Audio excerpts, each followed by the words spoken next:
ओडिशा मार कथारे मो विजयलक्ष्मी महांती पट्टनायक आपण मनक आउ गोटे अध्याय स्वागत करने जाऊँगी। आ गोटे भेटी आपण मन निमंते अनुभूति रे श्री जगन्नाथ भाई पीतवास राउतराय पुस्तक एवं आलेख्य बाढ़ी इंजीनियर गौरचंद्र महापात्र तांकरी कथा आज शुणा। सेमिति तो आमे कही चली किंतु तांकर महिमा केबे हेले सरिब नहीं। से प्ररी गोटे महिमा कोई कहता है भगवान आते नहीं, कोई कहता है भगवान आते नहीं, द्रौपदी की तरह हम बुलाते नहीं, द्रौपदी की तरह हम बुलाते नहीं। सेपरी आकुल प्रार्थना जदि करा जाए से निश्चय आसबे। सेपरी आकुल प्रार्थना रे से केबे हेले भक्तर आकुल प्रार्थना रे रही पारंते नहीं। 1956 मसीह रे पुरीर सामंत चंद्रशेखर कॉलेज रे अध्ययन करथिले। से आलेख्य बाढ़ी गौरचंद्र बाबू से सेतेबेले तांकर फिजिक्स रो गुरु थिले,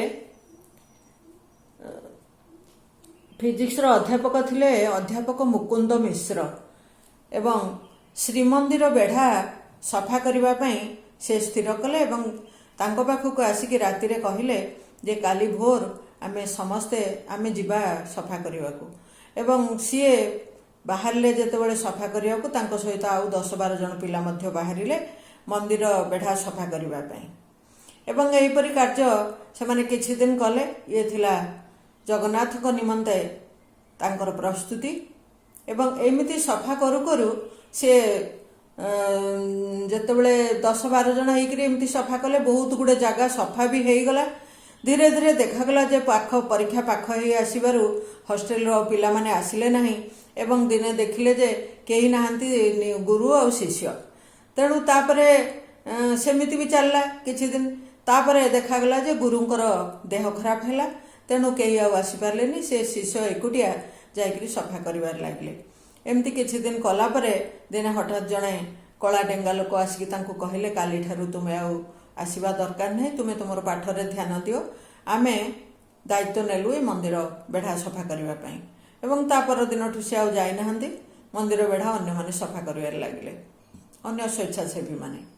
ये थिला तांकर प्रस्तुति जगन्नाथଙ୍କ निमंते एवं तापरे से वर्ष मध्य से तांको कॉलेज रु समाज सेवा पई पुरस्कार लाभ करथिले। 1967 मसीह रे तांकर विवाह हैला एवं तापरे तांकर स्त्री गर्भवती हेले एवं रमादेवी कॉलेज रो पछपटे से माने गोटे छोटिया भड़ा घरे रहउथांती। सेतेबेले भुवनेश्वर एपरि नथिला, चारिआडे बण जंगल रे पूर्ण हेकरी रहिथिला। तो ता भितरे मध्य डकायत मानकर भय थिला। तेणु से माने सेठी गोटे छोटिया घरे भड़ा नेकरी रहउथले। से आ तांको स्त्री तांको पाखरे आउ केही रहउ नथिले। प्रथम संतान प्रसव हबार समय हैला। तापरे से दिन से तांको पाखको आसीबा पई तांकर मा तो नथांती, केबेठू चली जाइचंती आरपारिकू। तांकर सासु मध्य बयस जोगु बयसाधिक्य जोगु से मध्य आसी पारि नाहंती। तेणु तांको स्त्रींकर जो प्रसव पाखरे केही रहिबा पई तांको पाखरे केही नथांती। से सेथि पई मध्य बहुत आगुर बहुत व्यस्त होथांती एवं से समय आसीगला। स्त्रींकर गर्भ जंत्रणा बहुत बेसी बढ़ी गला एवं गर्भ जंत्रणा जेतेबेले तांकर आरंभ हैला सेतेबेले से भाबिले कौन करिवे बोली भारी व्यस्त विव्रत हेले एवं स्त्री कष्टरे घरे गडुथिले। से जाइकरी तांको प्रथमे तांको पड़िसा घर को से डाकिचंती एवं पड़िसा घर को डाकिला बेले पड़िसा घर आदौ केही उठिले नहीं। तापरे से चेष्टा करिसंती कौन करिवे बोली भाबुचंती। सेतेबेलु हेलाणी राति 3टा पाखापाखी। से बहुत व्यस्त हेले कौन करिवे। स्त्रींकर गर्भवेदना धीरे धीरे बढ़ुची। ए विषय तांकर विशेष किछि अभिज्ञता नहीं, प्रथम पिला। तेणु सेतबेले भी एमती साई पड़सा आसिक साहाय्य करने कथा किसी भी एमती हो नथिला कहीं କେହି କାହାକୁ ଚିହ୍ନିଥିବେ ନ ଚିହ୍ନିଥିବେ, ଯାହା ହଉ ସେ ବହୁତ ବ୍ୟସ୍ତ ହେଉଥାନ୍ତି ଦେଖିକି ଇଏ କ'ଣ କରିବେ ବୋଲି ଭଗବାନଙ୍କୁ ଖାଲି ପ୍ରାର୍ଥନା କରୁଥାନ୍ତି। ଗୃହ ଦେବତୀ ଦୁର୍ଗାଙ୍କୁ ବି ପ୍ରାର୍ଥନା କରୁଥାନ୍ତି, ଜଗନ୍ନାଥଙ୍କୁ ବହୁତ ବିକଳ ହେଇକରି ସେ ଡାକୁଥାନ୍ତି। ଏବଂ ସେତେ ରାତି ଧୀରେ ଧୀରେ ବଢ଼ୁଥାଏ, ରାତି 3ଟା ପାଖାପାଖି ପୁରାପୁରି ଘଞ୍ଚ ଅନ୍ଧାର ଇଏ ହେଇଥାଏ, ଅମାବାସ୍ୟା ପାଖାପାଖି, ତେଣୁ ବହୁତ ଅନ୍ଧାର ଥାଏ। ସେଠୁ ସେ କ'ଣ କଲେ ନା କିଛି ଆଉ ଉପାୟ ପାଇଲେନି, ସେ ବାହାରକୁ ଘରୁ ବାହାରକୁ ଏମିତି ଯାଉଥାନ୍ତି। କାହିଁକିନା ସେତେବେଳେ ରିକ୍ସା ମଧ୍ୟ ଅଭାବ ଥାଏ, ଗାଡ଼ି ଘୋଡ଼ାର ବି ଅଭାବ ଥାଏ, ଘରେ ବି ଫୋନ୍ ନଥାଏ। ଫୋନ୍ କେବଳ ମନ୍ତ୍ରୀ ଆଉ ଉପରିସ୍ଥ ଅଫିସରମାନଙ୍କୁ ମିଳିଥାଏ, ସାଧାରଣ ଲୋକଙ୍କ ପାଇଁ ଫୋନ୍ ଦୁର୍ଲଭ। ଏବଂ STD ବୁଥ୍ ଆଜିକାଲି ଯେମିତି ଅଛି ସେମିତି ବି କିଛି ନଥାଏ, କେଉଁଠି ଯାଇକିରି ଗୋଟେ ଖବର ଦେଇଦେବେ କାହାକୁ ସେମିତି ବି କିଛି ହେଇନଥାଏ। ତେଣୁ ସେ ଏତେ ବ୍ୟସ୍ତ ହେଲେ, ଖାଲି ଘରୁ ବାହାର ହେଇକରି ଶେଷରେ ବାହାରକୁ ଯାଇକରି ବହୁତ ବଡ଼ ପାଟି କରିକି ଡାକିଲେ, କିଛି ଗୋଟେ କର ପ୍ରଭୁ, କିଛି ଗୋଟେ କର। ଜଗନ୍ନାଥଙ୍କୁ ଅତି ବିକଳ ହେଇକି ସେ ପ୍ରାର୍ଥନା କଲେ, ପ୍ରଭୁ କିଛି ଗୋଟେ କର, ମୁଁ କ'ଣ କରିବି। ତାଙ୍କ କହିଲେ, ମୋ ଆଖିରୁ ଜୁଳୁଜୁଳିଆ ପୋକ ବାହାରି ପଡ଼ିଲାଣି, କାହିଁକିନା ସ୍ତ୍ରୀଙ୍କର କଷ୍ଟ ସେ ଦେଖିପାରୁନାହାନ୍ତି। ଏବଂ ସେଇ ସମୟରେ ସିଏ ଏତେ ବ୍ୟସ୍ତ ହେଉଥାନ୍ତି ଯେ କ'ଣ କରିବେ କିଛି ଭାବି ପାରିନଥାନ୍ତି। ରିକ୍ସା ବି ପାଖାପାଖି କିଛି ମିଳୁନଥାଏ, ବେଶୀ ବି ରିକ୍ସା ଭୁବନେଶ୍ୱରରେ ସେତେବେଳେ ନଥାଏ, କେବଳ ରେଲୱେ ଷ୍ଟେସନ ଏବଂ ଏଇ ମେନ୍ ରାସ୍ତା ଉପରେ କିଛି କିଛି ରିକ୍ସା ରହୁଥିଲା।